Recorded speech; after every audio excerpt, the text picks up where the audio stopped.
গণপ্রতিনিধিত্ব আদেশ সংস্কারের একগুচ্ছ সুপারিশ চূড়ান্ত করতে মুলতবি বৈঠকে বসেছে নির্বাচন কমিশন ইসি। সোমবার নির্বাচন ভবনে বেলা 11টায় প্রধান নির্বাচন কমিশনার AM নাসির উদ্দিনের সভাপতিত্বে সভা শুরু হয়। চার নির্বাচন কমিশনার আব্দুর রহমানেল মাসুদ, তাহমিনা আহমদ, মোহাম্মদ আনোয়ারুল ইসলাম সরকার, আবুল ফজল মোহাম্মদ সানাউল্লাহ ও ইসি সচিব আক্তার আহমেদ সহ সংশ্লিষ্ট কর্মকর্তারা সভায় উপস্থিত ছিলেন।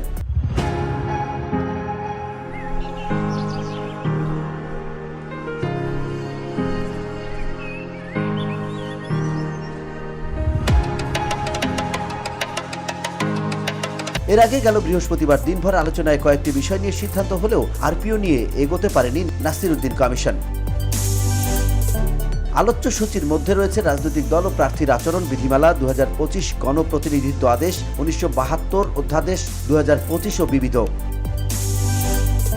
বৃহস্পতিবার নির্বাচন কমিশনার আবুল ফজল মোহাম্মদ সানাউল্লাহ বলেছিলেন, বৃহস্পতিবারের কমিশনের সভায় 3টি বিষয় আলোচ্য বিষয়। এর মধ্যে রাজনৈতিক দল ও দল আচরণ বিধিমালার খসড়া চূড়ান্ত করা হয়েছে। VOD Bangla news desk.